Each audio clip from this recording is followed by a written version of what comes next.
Hello, everyone, and welcome to our Pectus Problems lunchtime webinar. Pectus problems can often be the first clue to the existence of Marfan syndrome, and so we're very excited to introduce the new charity Pectus Matters, chaired by consultant cardiothoracic surgeon Simon Kendall, and run by patient advocates, who include our speakers today, Ellie Musgrave and Lisa de-Laune. This fantastic team is dedicated to supporting patients and their families with Pectus deformities, and was instrumental in the restoration of NHS England funding to surgery for pectus excavatum. This is a short webinar crowded with content, and so I'll keep this preamble brief. Just to clarify the running order, patient advocates Ellie and Lisa will introduce their charity before each going on to discuss and describe their experiences with pectus problems. The baton will then pass to Simon Kendall, who will clarify how to navigate the current landscape for the care and treatment of pectus excavatum on the NHS. The talks will each be followed by a brief Q&A session. So should you wish to ask a question, then feel free to use the chat feed or simply raise your hand. Of course, if something occurs to you after this webinar, then simply email us and we can resolve it. Throughout this webinar, if you could remain muted for optimal sound quality until if and when you have a question to ask, that would be great. And we're recording the proceedings, so if you're feeling shy, then you can simply switch off your video icon. It's over to you, Ellie and Lisa. Hi everyone, I'm Ellie. I'm just going to share my screen very quickly. Pop my slides up. The three of us, me, Simon and Lisa, are really excited to be presenting today. It's our first webinar that we're doing as a group, and it's also personally very exciting to me as I have Marfans, so I love any opportunity to interact with fellow Marfan people. So yeah, we are Pectus Matters. Let's go on to our second slide. So who are we? There's quite a few of us. In fact, I think we're all maybe in the chat today. So we are Barry, Becky, myself, Lisa, Lynn and Simon. And we all operate under the charitable organisation Pectus Matters. We aren't quite yet a registered charity, but on the final stages of our application for charitable status, and we're hoping to receive our charity number. Oh, I'd love it to be in the next month or so. So our purpose as a charity, why we do what we do, we want to improve the lives of pectus patients and their families. We know that the lives of pectus patients and their families are can be severely affected by pectus deformities.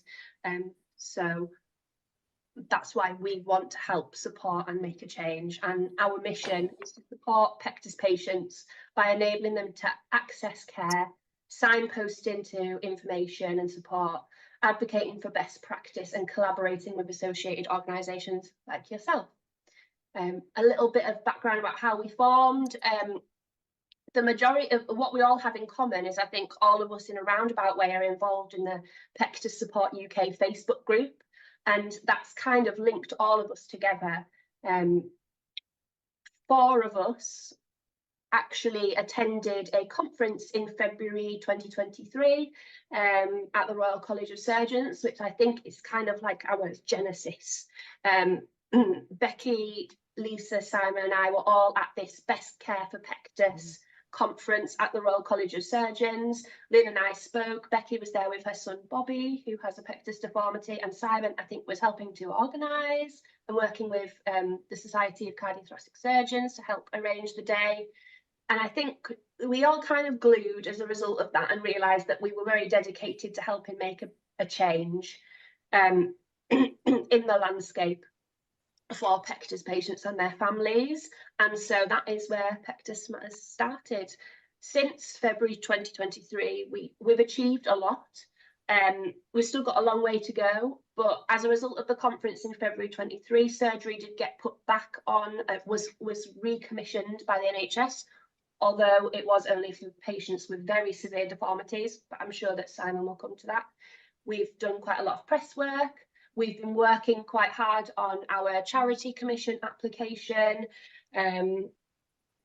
We've been helping in subgroups to arrange, to advocate for patients on the national MDT. So we've been doing lots and lots of work in lieu of getting our charity number and being a registered charity. So moving on, I will start with my patient story. So on the left here, this is me and my family. Out of the 4 people in that picture, 3 of us have Marfan's. So there's my little 6'5" brother on the left, myself and my mum. We all have Marfan syndrome. We got diagnosed in 2008 when my mum was 38, I was 12, and my brother was 10. I'm the only one who has had or has any issues with pectus. We all suffer from it in very, very different ways, but I can answer questions about that certainly at the end. I've always had a pectus deformity since a young child. As I became a teenager, it worsened, as is quite typical with puberty. And I started to have a few symptoms. So physically, I was struggling to breathe, but the main issue that I was having was psychological. I had huge issues with my self-esteem and still do as a result. As a Marfan's child, I was painfully thin. I don't think I got above 7 stone until I hit my 20s. I was very tall. I had this deformed chest, and I had huge problems with my self-esteem. Taking into account that I had Marfan's and was being seen by a lot of consultants and GPs with my t-shirt off, nobody ever pointed out that I had a deformity, never gave it a name. I only knew that I had pectus excavatum because I Googled it. So because it was something I was quite self-conscious of, I didn't really say or do anything. And then I got to 16. Between 16 and 21, I had a marked shift in my pectus.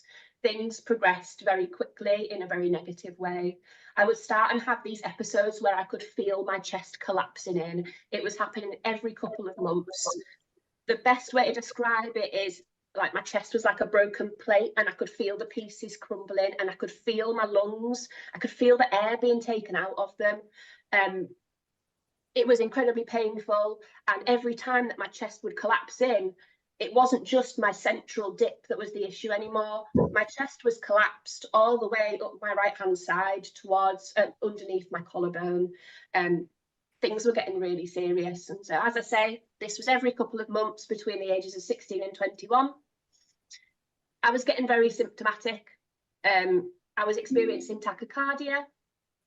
I was having issues with dysphagia, so swallowing and eating, and my breathlessness was really, really bad, as was my self-esteem, because I didn't just have a little concavity in the center of my chest anymore. It was everywhere. I didn't have any breast tissue visible above the surface of my skin on the right-hand side. It was really, really difficult, and I experienced a lot of depression as a result of it. During the ages of 16 and 21, I had sought out 3 different referrals to cardiothoracic surgeons and got 3 totally different diagnoses. One said, this is really bad, you need it fixed right away, it's affecting your health. Someone on the same team said, no one on my team would ever say that, this is cosmetic only, we wouldn't do surgery on you unless you wanted it for cosmetic reasons. And I had another surgeon who was a bit like, well, we could do it, but it might be a modified this procedure, and it is cosmetic only, but and because I've got such different opinions, I was not okay with proceeding. I was very, very anxious about it, and so I put it to the back of my mind. But by the time I was 22, my symptoms were too bad to ignore. At the time, I was living in Glasgow on my own, studying at university. My breathlessness was so bad that I was having tachycardia if I walked the length of a long hallway. I was struggling to eat. I therefore couldn't attend any of my lectures in person. I couldn't get my food shopping for myself. I was living a very restricted life. And I knew that once I finished uni, I wasn't going to be doing what my peers were doing and going and getting a full-time job and starting a career. I was going to have to move home with my parents because I had tried to have part-time jobs and I couldn't do them. I couldn't stand, I couldn't breathe and speak to people. I knew I was going to be moving back home to be cared for by my parents. And it was at this point that I got in touch with Joel Dunning, whose name I'd seen on the Pectus Support UK Facebook group. I had a lot of concerns because of my Marfans about being a complicated person, as Marfans often makes me. Because of Marfans, I suffer quite profoundly from chronic pain and CRPS, and it means that I have literally no response to any painkiller that you can give me. You give me IV morphine, my nervous system will have no response to it. And so I had a lot of specific concerns, and I spoke to Joel and he went, "Don't worry, I've got you." So I then had surgery with Joel at James Cook University Hospital on Halloween of 2018. At the time of my surgery, my heart was pressed into an L shape. It was still functioning, I don't know how, but it was pressed into an L shape, and I had between 40 and 60% lung capacity. Joel told me that I only had 2 centimetres from my sternum touching my spine, whereas this figure should be between 20 and 25 centimetres, and my Haller index was measured at 11.5. And just for reference, I'm sure Simon will speak about it, but I think currently severe is classed as 3.25. At the time of my surgery, mine was 11.5. So I was in a really dire situation, and Joel had told me, "You are so lucky that you've had this done now. You've had it done at the right time. You're very lucky." Joel also told me when I got out of surgery, "Oh, by the way, Ellie, you're the first person I've ever put 3 bars in, and you're the first person I've done this kind of anaesthetics on, because of my chronic pain, I had cryoanalgesia, which is where they use liquid nitrogen to freeze some of the nerves in your chest to stop the pain signals being relayed from your chest to your brain, causing you a lot of pain." It was fantastic. It worked for me, and I'm so glad that I had it done. Post-surgery was a little difficult. This is major surgery, and it involves a lot of risks, and I did have complications after surgery. But after about 8 months, I was in a position where I could re-enter employment. And very soon after, as a result of going to the gym, I went to an inpatient chronic pain treatment plan. I was able to start working full time in 2021, which I'd never been able to do before. I now do things like go walking and spend time with my friends, go to the gym, which I was never able to do in my life. And I don't live with this constant fear of, "Oh my God, what's going to happen if my chest keeps falling in? I had this fear that there was an end point, that something awful was going to happen." And Joel really confirmed that when he said, "You were 2 centimetres away from something really bad happening. It's a great job that we got you when we did." So taking into account, I had my surgery in October of 2018.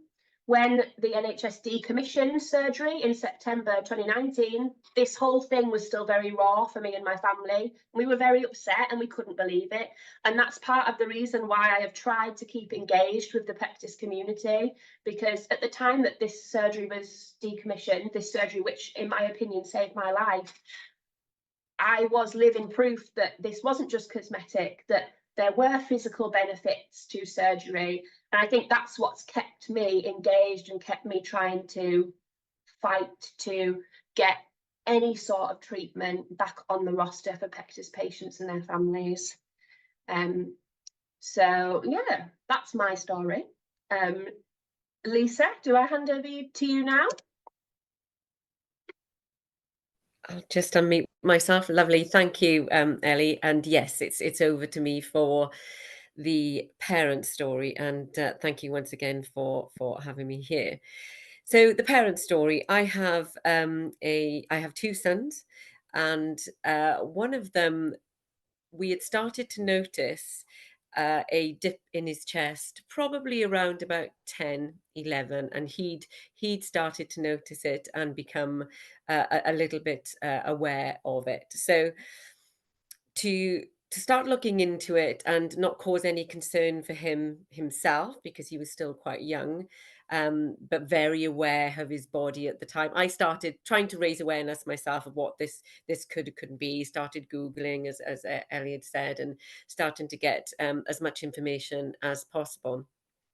With that information, I then went to the GP, and the GP that we'd had at the time, it's very helpful.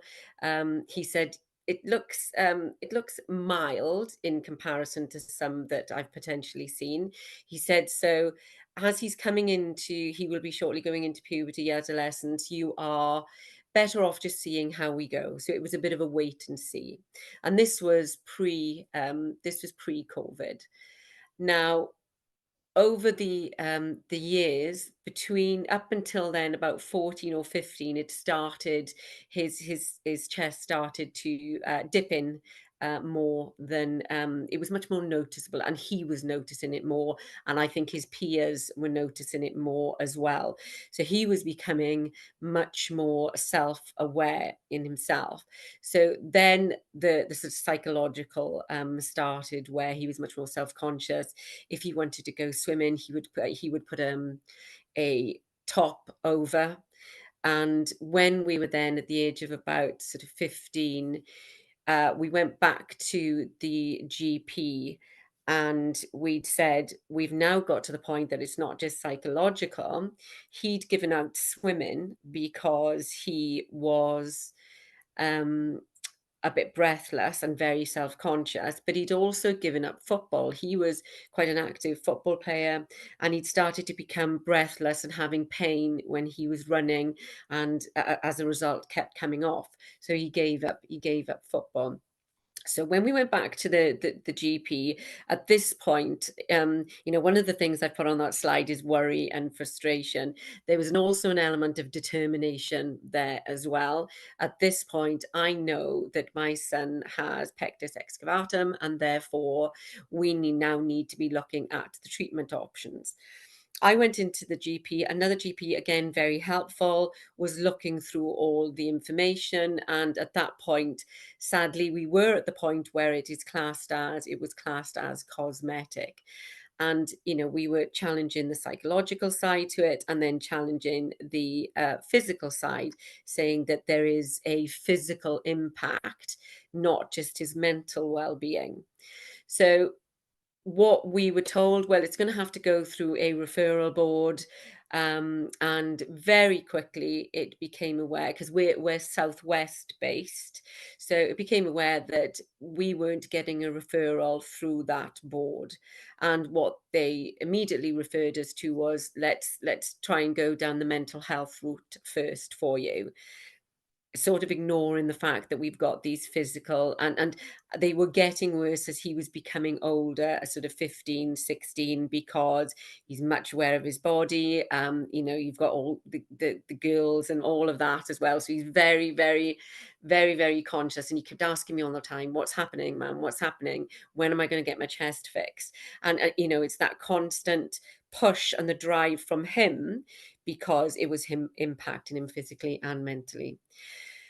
Unfortunately, and I came across the Pectus support group, and I came across the lovely ladies that have been mentioned before, so Ellie, Lynn and Becky, and they posted quite a bit on this site. I then became aware of the event that occurred in February of last year. So I sat and I listened in to the 4-hour YouTube video. So if it's there and you are so inclined, then there's a video there of that event. And I listened to all 4 hours. And it was the most informative 4 hours. I got to see the passion of everyone in that room, and really engaged in the fact that we know that this is not just a cosmetic matter. This has physical and mental implications for patients. So that care, that overall care, is really, really important. That event enthused me. It gave me more motivation to be able to try and support my son. And I showed him all of this, and was giving him a bit more insight to what's going on, because he's old enough, he fully understands at this point now.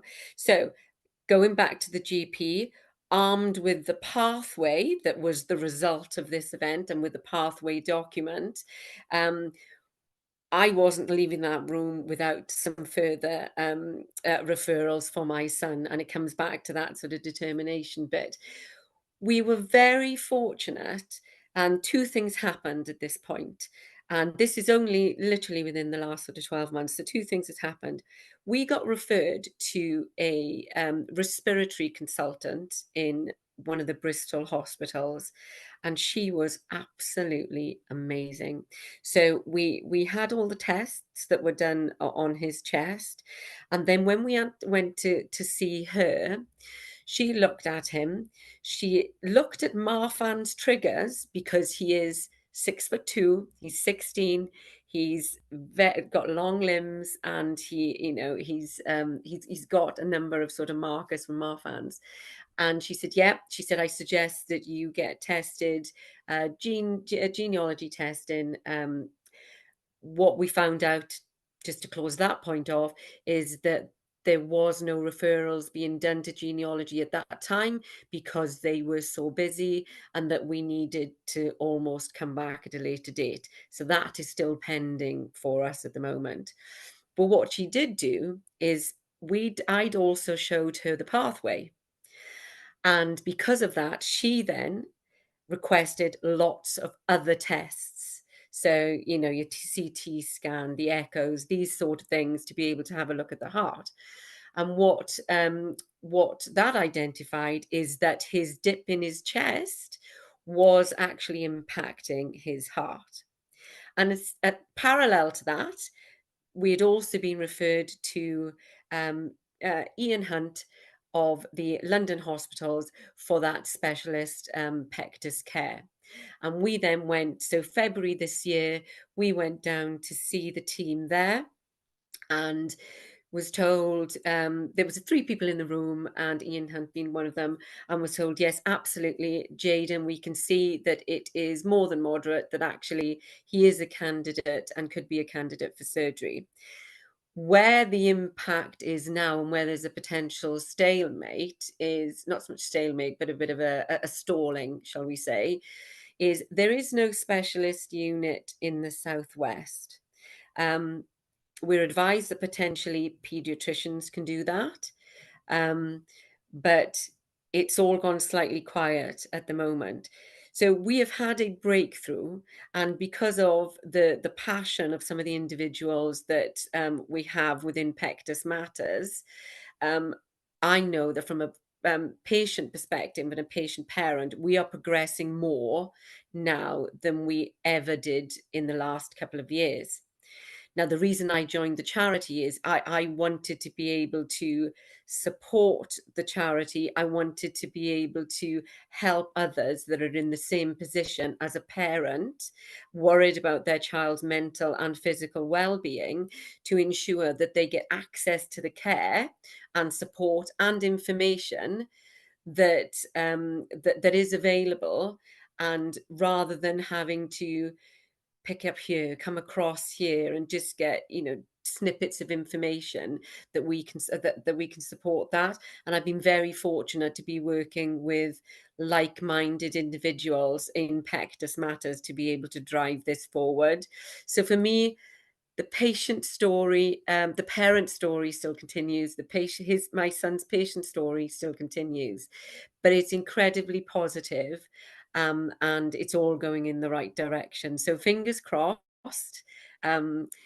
If we come back and speak to you next, I will have success story. Thank you, and I think it's over to you now, Simon. Thank you, Lisa. It was lovely to hear your story. Thank you, and thank you, Ellie, as well.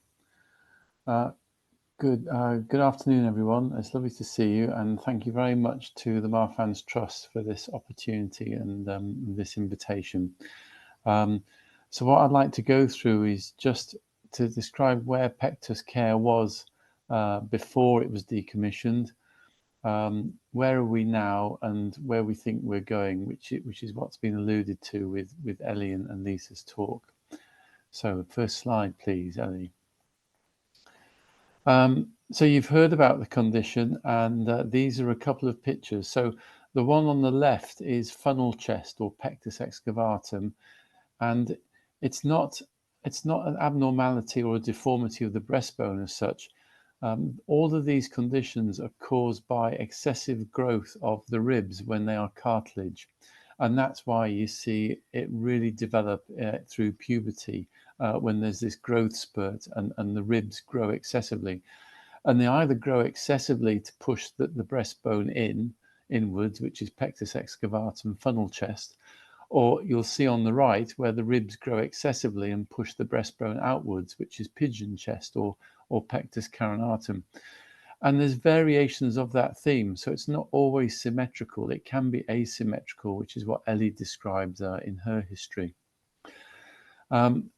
What I've done is just done a cross section of a body scan there, and I hope that you can appreciate that what should be a nice oval shape of a rib cage is you can actually see it dipping in the middle, and that sort of matter in the on the right is the heart pushed right over into the left side of the chest because of the dip.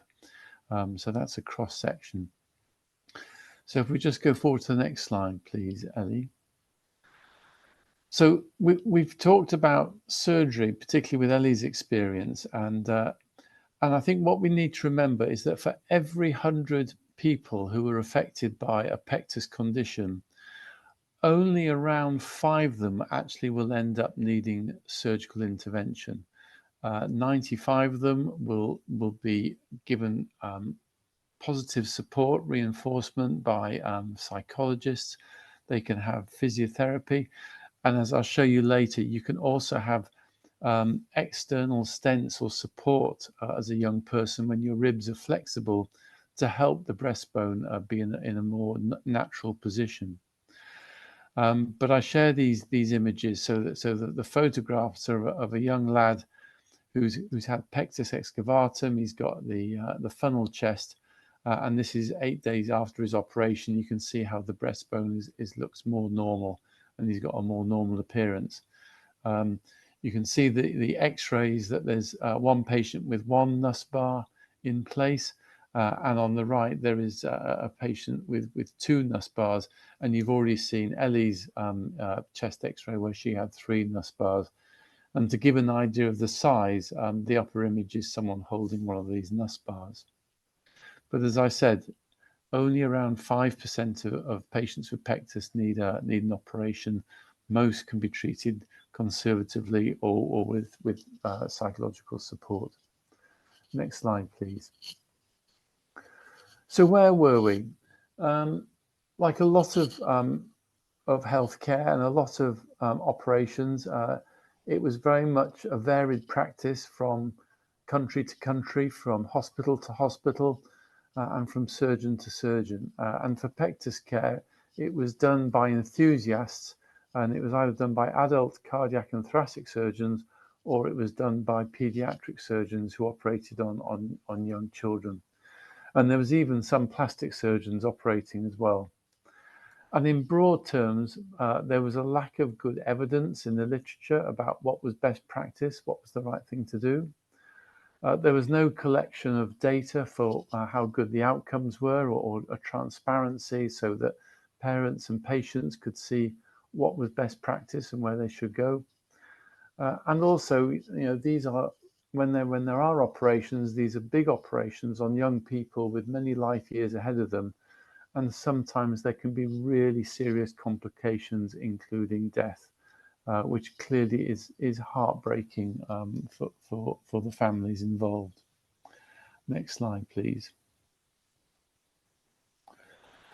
So New Labour came to government in 1997, and they had an excellent vision for the NHS, that it should be a more consistent service, it should be a less patronising service, and it should be focused on serving the population.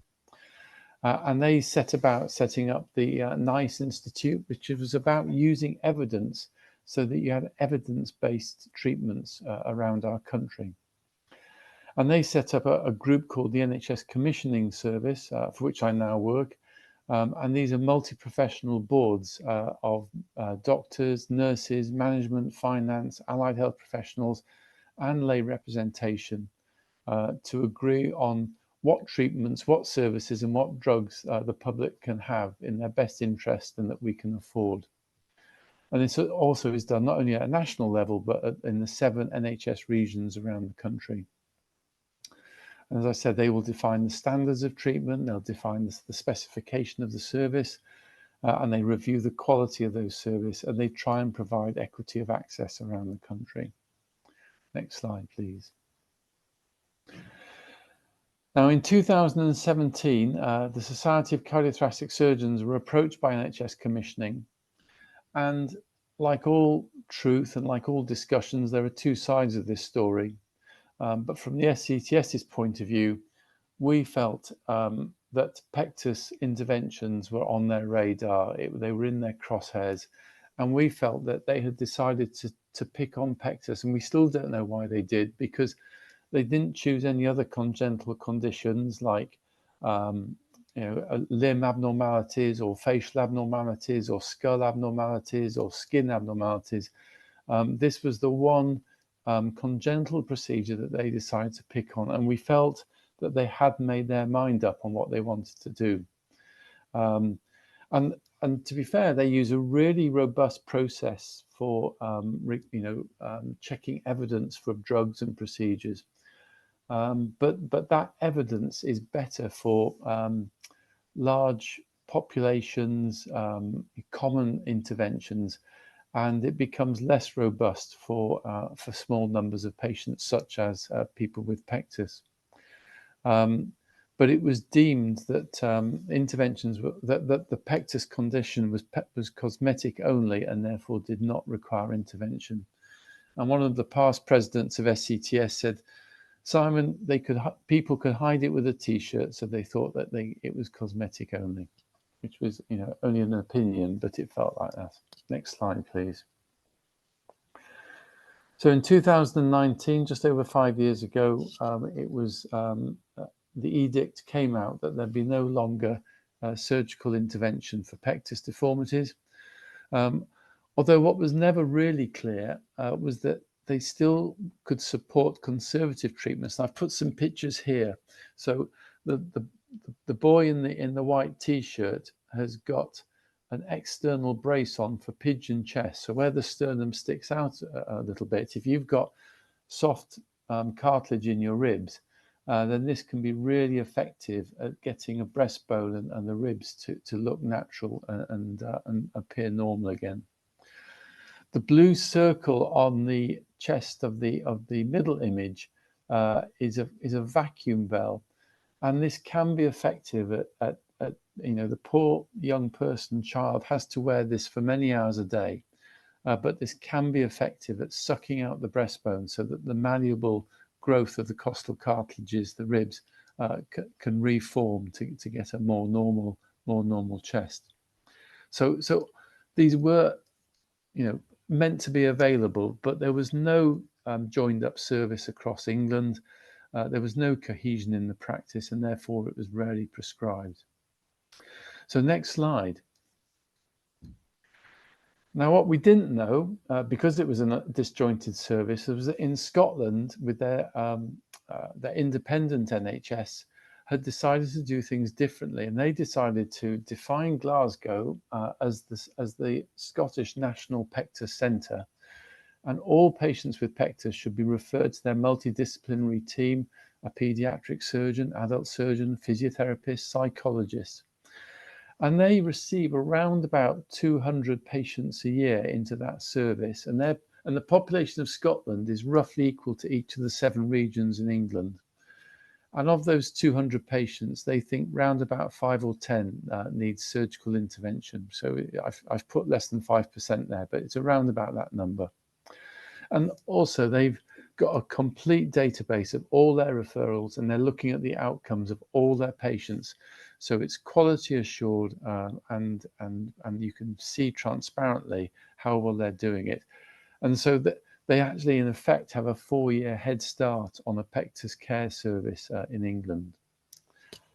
Next slide, please. And if you do go onto that YouTube 4-hour YouTube clip of our Pectus Day, you'll see the Scottish presentation. So as Lisa and Ellie have said, we ended up having a Pectus event in the Royal College of Surgeons in February last year, because we thought we had a deal with NHS commissioning that if we resubmitted new evidence about the efficacious, the benefits of Pectus intervention, that they would commission it again. And we were so disappointed at the end of 2022 that despite submitting new evidence, they came to the same conclusion that it was cosmetic only. So we recruited different stakeholders like the Society for Paediatric Surgery, the Royal College of Paediatric and Child Health, the Royal Colleges of Surgery in England, Edinburgh, Glasgow and Ireland, the Royal Diseases Advisory Group. All of these different stakeholders supported us. I think we had around a dozen members of Parliament who had constituents with Pectus. And we enrolled the media. So we had a very supportive reporter from The Independent who wrote a really good article. You can see the headline in the bottom right there. NHS slapdash cost cutting, leaving thousands without vital treatment. And out of that event, we got together and started to think about forming a charity. But what we didn't predict, next slide, please. Oh, sorry, I should have mentioned, one of the big factors in that event was that Lynn Evans, who's the picture on the right there, and who's one of our founders of the Pectus Matters charity, she compiled over 40 patient stories in Pectus and Me, and the link to the book is there. So it's on, if you put SCTS Pectus and Me, it will give you the electronic version of the book.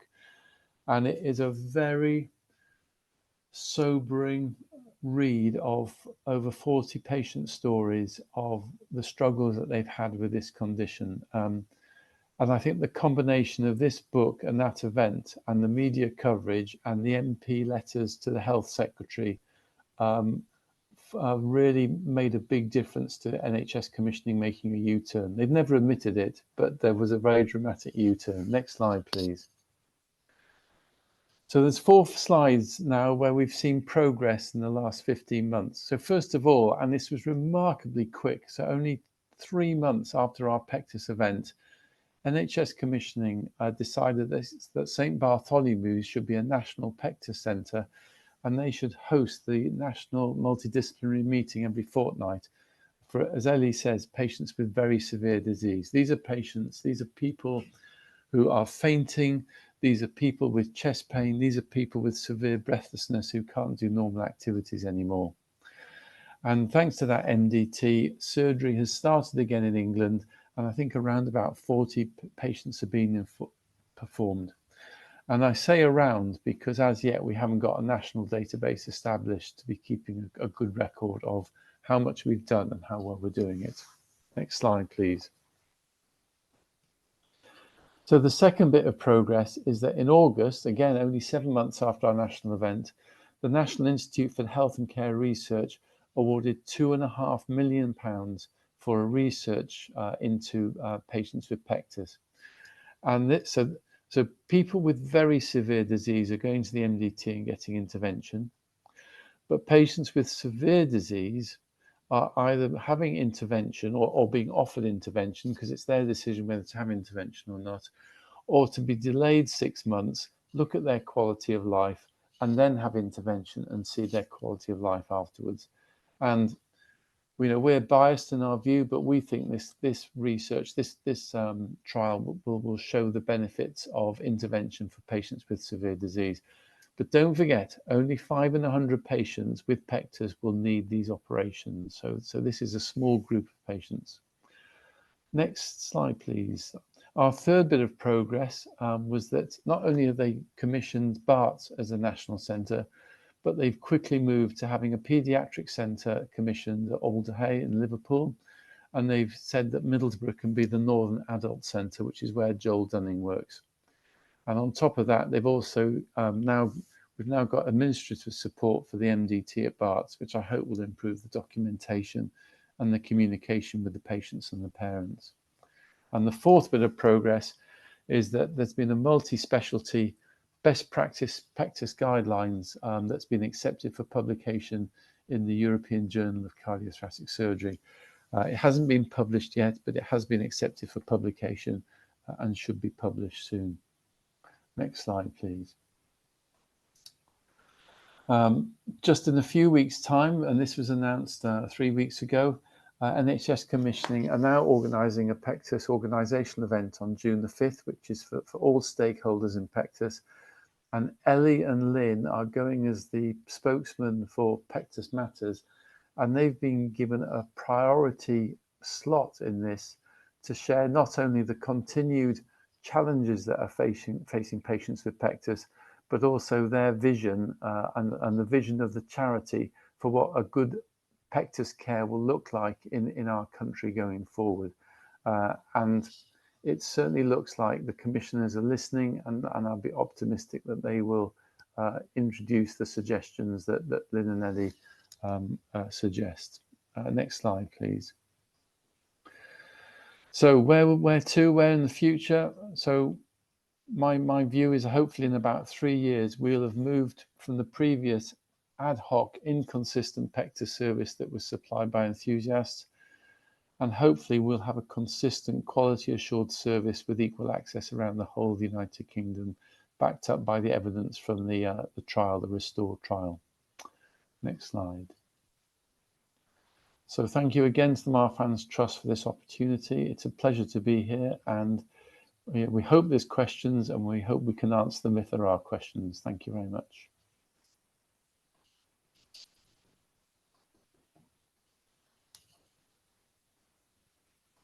Thank you so much to the Pectus Matters team for such rousing presentations. It's phenomenal, and the future looks so bright for people with Pectus problems. I wonder, does anyone here have questions for Ellie, Lisa, or Simon? Joanne, our nurse specialist. Hello, thank you very much. That was a really interesting talk. And I just wanted to ask about what we should tell our patients. So I think similar to what we hear from a lot of our patients on our helpline, you guys who have experienced this have to really advocate for yourselves and for your children to get anything done. So what does the pathway look like? What should people be doing if they are confronting this problem for the first time and being, met with a GP who's not quite sure what to do, and what should they be doing?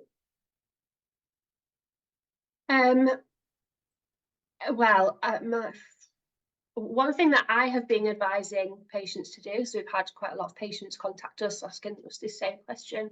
I've gone to my GP, they've looked at me and said either I don't know what this is, or this is cosmetic only, it isn't treated on the NHS. The first thing I always tell them to do is to print off the commissioning document and take it back to their GP. That says that they can be referred to, I believe, correct me if I'm wrong, Simon, a cardiothoracic surgeon or a paediatric consultant who should do some tests on them to see if they fit into the criteria which would put them forward for the national MDT. So my advice would be, if you're coming up against difficulties with a GP, to print off the commissioning document, which is very accessible. We share the link to it all the time, and are happy to share the link with the Marfan Trust. Take that to your GP and say, look, there is a pathway for referring patients. My child can be referred to be seen further. Do it, please. You can also specify, I believe, who you want to go and see through the choose and book system. However, I think that might be a bit shaky depending on where you are regionally. I don't know if Simon or Lisa want to come in at all. After you, Lisa. I was just going to support, thank you, Sam. I was just going to support what Ellie had said. I'd got to the point where the GPs were being as helpful as they could within the framework that they were aware of, but there wasn't an awareness of that pathway. So I came with the pathway in hand and said, this is the referral. At that point, then there was action that was being taken. And similarly, when then I'd gone to the respiratory consultant with my son, I also furnished her with a copy of the pathway as well, so that everybody was sort of on the same page. Yeah, it's a great question, Joanne, and very topical, as you just heard from Lisa and Lynn. So when I joined cardiothoracic surgery in 1986 in Killingbeck Hospital in Leeds, my boss, the first presentation he gave me was to talk about Pectus. And I remember at that time that the takeaway message was Pectus causes real psychological harm, and the sooner that you can treat young people, you'll prevent that harm happening. But what we found, not only with it being decommissioned, but what Lisa and Ellie had described, is that we hear so many stories where patients and parents come across dogma and prejudice in that somehow the fake news has got out there that this isn't important and it's cosmetic only and it doesn't really matter. And if you come across these barriers, what we say is, go and find another doctor, keep challenging until you find someone who understands the condition and can enable the pathway to occur to get the right support. And I mean, we all know this, but I'll say the obvious. This happens to young people in such a crucial time of their development, and it's when they're at school, it's when they're making friends, it's when they're developing their sporting prowess or their dancing or whatever, and so we really need to get into that early intervention, and hopefully conservative measures will prevent the psychological harm and the physical incapacity. So Joanna, I think, yeah, at the moment, it's please print out the pathway and the guidelines and find sympathetic ears and look and come to us for support.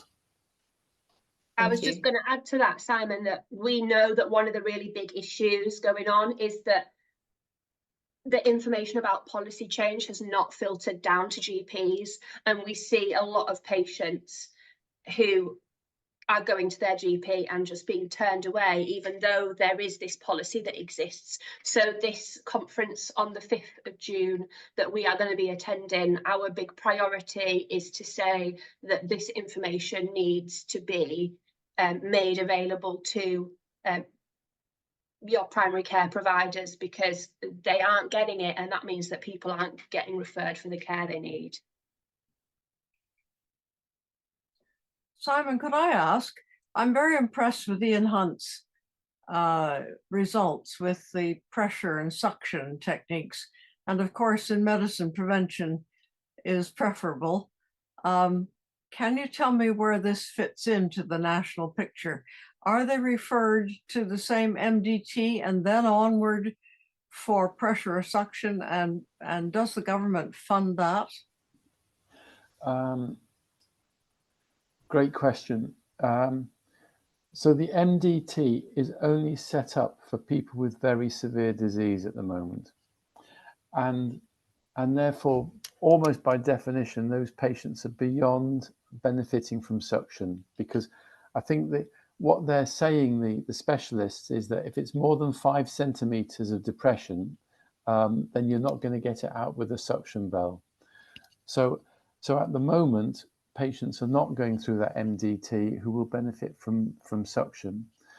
And although suction is supposedly available as an intervention, we haven't got standardized devices, we haven't got standardized instructions how to use those devices. We're not recording the patients who are having it and the outcomes that they're having. So there's a whole piece of work about standardization and quality assurance, and hopefully quality improvement, about how the conservative devices are used.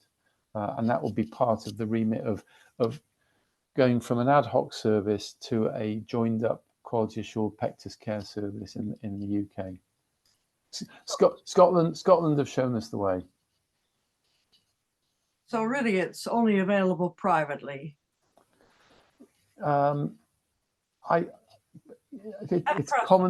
It's commonly privately, but it is available on the NHS. So I think Ellie and Lisa can put me right, but I think if you do end up with Ian Hunt or Joel Dunning, they will be able to prescribe it on the NHS, and others can as well. Thank you. Yeah, that just to sort of come in there, I think there's 2 points for me to make. Yes, I think the non-surgical options are always considered first of all. Now, bearing in mind the time that was taken to get us to Ian Hunt, and because of COVID that had hit, we as parents decided to purchase a vacuum bell to see whether or not it was going to help my son. And I would sort of deter anybody from doing that. One, because it's costly, but two, because actually exactly what Simon was saying, we didn't know whether we were using that properly, whether my son was using it properly. We didn't really have instructions for it. And therefore, when we got to the point that we'd got that sort of referral, we were past that stage anyway. So there's a lot more education and that standardized approach and that availability that needs to be done in that area. It's certainly not a route I would advocate, but it is available on the NHS as a non-surgical. Thank you. Yes, Lucy Barnes just corroborated that. She has a vacuum bell through Joel Dunning. Was told by Alderhay we would have to pay privately, but since referral to Joel, she's received it through the NHS. So.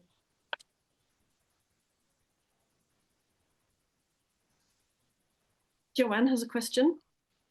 Sorry, I just thought I'd ask one other question. Obviously, because we're the Marfan Trust, we're always looking at the people being diagnosed with Marfan and genetic referrals. And Lisa, you mentioned that you're still awaiting referral. So I wondered, just out of interest really, what proportion of patients who are coming through this process already have a diagnosis of a connective tissue disorder, or is there a protocol for referring into genetics and how that works to try and catch these people that may be without a diagnosis? Yes, it's part of the guidelines that have been accepted for publication, Joanne, that all patients should be considered for associated conditions and genetic testing and genetic referral. Ellie, Lisa, anything? And an echocardiogram, I think we wrote in. Oh yeah. Yeah, I didn't want to mention all the other tests, but absolutely. Yeah, I think sorry, Lisa, you can go first. No, go on, it's fine, Ellie. I was going to say that we do have, if you go on the Pectus Support UK group, there are often parents, when they're speaking about their children, they might mention other symptoms that are very Marfan-like. I know quite a few people who have EDS, and I know what are quite common symptoms for them, and it is quite commonplace for me to advise people that they push for genetic testing, or that they ask the questions about associated conditions. I know that when I've spoken to Joel Dunning, my surgeon, who now kind of runs that Northern Pectus Centre in Middlesbrough, he really wants a service that is looking at these associated conditions as well. So I know that's a priority for him, but is it currently something that is standardised in the current way of working? I don't think so. That's not happening across the board, but that's what we want. Yeah, it certainly wasn't. It wasn't something when I went through the process that was a standard. It was something that I actually raised, and it was through awareness with Pectus Matters and Ellie and the Marfan Trust that I thought, this is something that we need for my son. So I'm continuing to try and get that done, but I don't think there is a standard approach at the moment. Hi, I just wanted to ask a question. My name's Jo, and my son recently actually had surgery at James Cook. So we went through the MDT, and he had 2 NUS bars placed in. And we went all the way from Dorset up to Middlesbrough. So we had a very long old journey, and I think we had about 3 weeks in Middlesbrough. So my poor son had quite a bit of pain afterwards, but he's now got a chest that's a lot better and a heart that's definitely a lot squished. And I'd like to thank Ellie in particular, because it was actually a video I think she'd done for ITV, which really confirmed my suspicions that my son was suffering and his fatigue was actually coming from the dip in his chest, which we were being told was cosmetic. So for me, that was really, really helpful. And I think one of the questions I'd like to ask is about genetics as well. So there was a suspicion my son had Marfan syndrome. He had the genetics test. They did the whole connective tissue disorder type things, and everything came back negative. But my geneticist confirmed to me that she's seen several children with Pectus that seem to not have anything that's coming up on the panel, but they seem to have very similar symptoms. And I wondered, when the trial had started, whether it might be worth trying to pick up some of those children, group them together and look for those similarities, and there might actually be another syndrome that's not actually been picked up on. Great point. Great point. I think that the parameters for the trial and the outcome measures are all defined already. Right. So it's too late to change anything. But I'll contact Joel and just share your question, because he's probably considered it with the research team that he's working with. But I'll share that. Okay. And equally, you'll have Joel's contact details, so you'll be able to... and in fact, I'm talking to him on Monday, so I might mention it to him as well. Well, yeah. will you ask him then? That'd be good as well. Yes, please. Yeah. Thank you. Thank you. Donna's just asked a question in the chat feed. We were sent to Ian Hunt and told that bell therapy was contraindicated for Marfan and dilated aortic root, so was not able to have Pectus bell therapy. Is this still the case, Donna wonders? Simon? No, I don't know. I just can't even begin to talk on that. I'm sorry. Yeah, I don't think that we could give a proper yes or no answer. I think what we know is that we are we're quite cautious about conservative treatments in some way, because they need to be supervised by a medical specialist. We have seen on Facebook some people using Facebook a bit like a swap shop for a vacuum bell, that, oh, my son's used it and it was great, does anyone else want to use this? And it terrifies certainly me, because if you look at the manufacturer's instructions for a vacuum bell, for example, it says if you have a connective tissue disorder or a blood clotting disorder or other things related to your bones, that you should be very careful with these devices, that it can cause it can cause risk to life in some cases, and that is very scary to me, certainly, and makes me very cautious about conservative treatments. So they do need to be properly supervised by a medical expert. It needs to be professionally fitted. If you're going to buy one off eBay, then you need to be very aware that how you're using it and that it could have a negative effect. Yeah. Yes, Becky's just clarified in the feed that it actually does state this in the manufacturer's manual: do not use with aortic disorders. I think, Donna, do you have another question? Noticed your hands raised. If Donna doesn't have one, could I just comment? I was working with the St. Bart's group, and Mr. Kolvikar was sending me all his patients with Pectus to do a quick survey to see if any of them had Marfan. This is before the guidelines came out. We did an echo, we took a family history, we examined the child and both parents, and in 5 out of 5 cases, they had what used to be called Ehlers-Danios syndrome type 3, which is now the joint hypermobility syndrome. They don't recognize that it's EDS 3 anymore. And for that particular type of EDS, we have no genes at present. It's the only type. It's the commonest type. And I think this is the group that are providing the majority of the pectus deformities. But yes, it does need to be done on a series of, say, 100 and reported. So if every child with pectus can go to at least be examined by the surgeon and have an echo, you would soon have a series. And if they can be referred to genetics, that's even better. But I know genetics in the UK are not seeing joint hypermobility patients because we have no genes. So it's a sort of vicious circle. But we are working on the genes, so we're chipping away at the problem. Oh, that's very good, because that my son has joint hypermobility syndrome, so that's possibly why. But and hopefully, if all those people can be picked up, they can find the genetic marker for them as well, which would be great. Very true. Good project. Simon, is your hand raised? Yes, please. It's just that the joy of taking part today, and it's reminded me that when Aman Kuna, who is now the link between SCTS and NHS commissioning, when he suggested we have an event in February last year, I just thought, this is what a superb idea, let's do it. And so we organised it all and got it all together.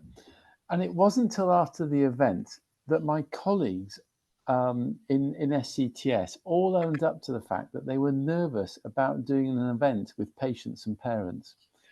And I've never had that fear. And today's reminded me of the extreme benefit and the power of having patient engagement and being involved in commissioning services and sharing their experience of care, because there is no doubt that the NHS is just too patronising still, and it doesn't, look at the maternity scandal at the moment. It has not listened to mothers and their experience of birth, and look where we are. So just to say, it's a pleasure to be part of this, and it's the strength of having that engagement.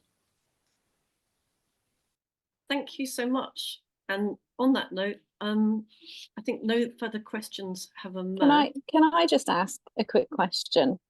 Hiya, I'm from Guernsey. My daughter is 16. She's currently clinically diagnosed with Marfan's, if that's a thing. She has had genetic testing in Southampton. The paediatrician, after seeing our GP, who has one Marfan's person on his books, we've seen the paediatrician. She referred us to the gynecologist. I'll tell you the story, so it's a bit of a story, who then told us to go away and sort our eating disorder out, because my daughter is very skinny.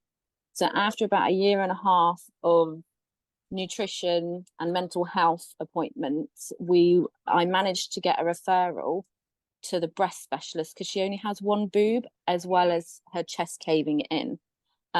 So the breast specialist, within 5 minutes, advised us that she has Marfan's. He did say that he wouldn't be able to sort her breast situation out, and she would need to see a high volume subspecialist in Salisbury. So we toddle off back to the paediatrician. We've had x-rays, lungs, hearts, eyes checked. So they've been quite thorough as far as I'm concerned with those sorts of things, but I'm not an expert, so I don't know what they need to do. She has restricted lung capacity. She has skyphosis of the top part of her lung and the bottom. So her shoulders with her pectus and her skyphosis is very noticeable. So I keep coming across cosmetic. I keep getting told it's cosmetic. So our last appointment, I had a little bit of a meltdown, and I have now been referred to, is it Evelina in London? It's Children's Hospital. Would that be the right place for my daughter to be referred to for her pectus to be looked at? Because the breast specialist advised Salisbury. I'm just a little confused as to why we would be in two different directions. I don't know if anybody could help, but I just wanted to ask. So it's very interesting hearing your story, because everything that you're explaining about your daughter are all things that I have experienced. I was told by, I had many doctors tell my parents that I had an eating disorder. I didn't. I ate more than them. I just couldn't put on weight because I had Marfan's. I had one boob because all of my breast tissue was sunken into my chest cavity. Going to see a paediatric consultant sounds like a good step to me. I don't know if that's exactly the right person that you should go and see. I mean, I know that Alderhay is in Liverpool, is currently the paediatric centre for Pectus, but maybe Simon can jump in on. Yeah, Terry, we've even found with chest specialists and some paediatric specialists and paediatric surgeons, some of them are still non-believers, which is frightening, but that's the way it is. So I think you probably need to find a sympathetic practitioner. That doesn't mean someone who's biased, but someone who's knowledgeable. I did give her a complete list of all the things like her spine, her lungs, her eyes that we needed checked from some information that I had from looking online with the Marfan Trust and things like that. So she, from my view, because she's saying it's cosmetic and not till Libby's 18, I had to go down the route of saying, you know, I'm a mum sat here in front of you to my girl that will get in the shower once a week because of her boob. She's out of breath. She's been referred to the physio, but they didn't want to start with her until they had put her back on her injection because they didn't know whether a lot of her back pain was to do with hormonal. But I'm just worried because we have to go off island because we're in Guernsey. It's quite a big thing for my daughter. And I don't want to waste anyone's time in the plastic surgery team in Evelina if that's not kind of the right place for us to be going with having possible Marfans. I'm not ignoring you. I'm just thinking. I think Ellie's right. I think in a way, Liverpool, because of she's 16, Liverpool would be the right place. What we don't know, talking to Terry, is if she goes into that very severe category. So if her Haller index is severe, that she would go through the Bart's MDT and get referred. Yeah. They've not done a CT scan to find out how sunken Libby's chest is because I'm having to argue more or less like one thing at a time. It doesn't seem like they can do multiple things. So as a mum, I don't know where she needs to be referred to or to get her things. So I keep asking these questions. And yeah, the only person that seems to have given us some good information was a breast specialist to say, you know, if she has got Marfan's, it needs to be, don't let anyone touch her, is what he advised me.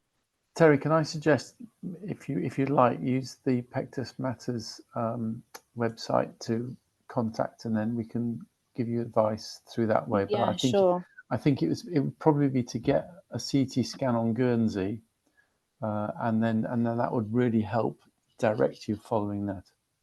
Should I be asking for that next before we see a plastic surgeon, because I don't want them missing a step and doing more damage? Or would the plastic surgeon request that first sort of thing? Yeah, the plastic surgeon might do that. I might do the request. That might be useful. Yes, that'd be really good. Yeah. Okay. I just hope it's not too much of a delay waiting for an appointment. Yeah, we did have our genetics. I think it was only about 4 months before our genetics come through, which we were expecting like a year's wait, you know, with being in Guernsey, but they did get us in quite quickly. So yeah, she's also seeing a bone specialist here in Guernsey as well for her spine. Oh, it's just miserable, isn't it? All these appointments. Yeah. It has been a very lot.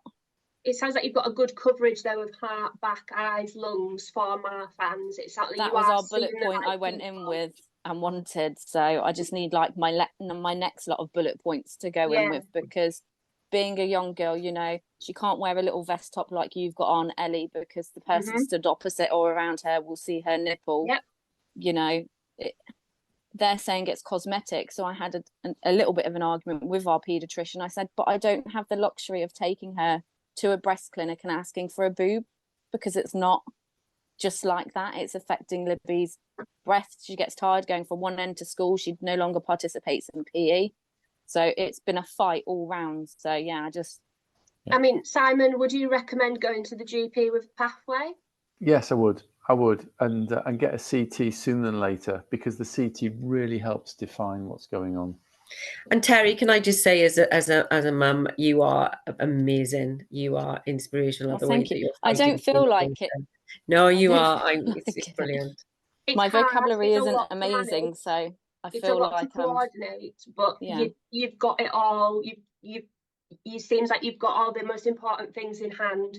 If you get in touch with us either on Facebook or use our email address that's on our website, we Yeah, can send thank you you. a copy of the interim commissioning policy, which has the pathway on it. And if you print that out and take that to your I'll go GP, give it to the paediatrician. yes, or even just to take it to your GP. I mean, that is your right to have your daughter seen by someone who can see if she is appropriate for the national MDT. Yeah, her GP is very good, because he disagreed with what the gynecologist had referred Libby to the breast specialist. And he was actually upset with himself because he actually has someone with Marfan's on his book. But I said, oh, well, it might not have been a girl. You know, we were coming with a boob issue, not something that we've never heard of. So, you know, yeah, I will give him that as well, so he can be a bit more up to date as well. Yeah, we can definitely, we can get you a copy of that. We'll get you the link for it so you can print it out and take it.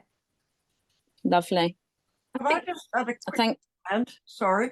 And I think there's a two-stage process, and I think a padded bra would be an excellent idea for the time being, for psychological reasons, and also go and see the surgeon, because when she's finished growing, that might be the time to operate and offer some breast tissue, or a silicone implant. And Guy's Hospital has a very specialist. Evelyn is part of Guy's, and they have a very good specialist breast service, because women who've had cancer of the breast and had a breast removed also have exactly the same problem. So they've responded to this by developing a very good breast service. So I would just go and take everybody's advice, because you're going to need different advice at different ages as she develops. But for the time being, a very simple answer might be to restore her confidence by giving her a padded bra. Yeah, so she wears quite high t-shirts, so we do have sports bras with padding sewn in that her tailor has done for her. She's also got prom at the end of next month, so we've had to have dress made and altered and pads put in. So no, we are trying everything we can, and we stay quite positive and just one appointment at a time, but I just don't want to waste people's time if it's not in the right direction. So yeah, thank you for this meeting. It's been lovely hearing everyone's information and stories. Thank you for sharing, Terry, and I hope the prom goes well. So I'm sure it will. I'm going to reluctantly bring this wonderful conversation to a close, just to say thank you so very much to the amazing Pectus Matters team for their rousing presentations and talks. And I'll send a recording of this webinar to everyone who registered, along with a link to your YouTube video, Ellie, and a link to the book Pectus and Me. I think that would be helpful. So thanks so much, everybody. Thanks, Simon. Thanks, Ellie. Thank you, Lisa. Yeah, thank you. Thanks all. Thanks, Victoria. Dr. Childs as well. Bye. Thank you so much. Bye-bye. Thank you. Thank Bye. you.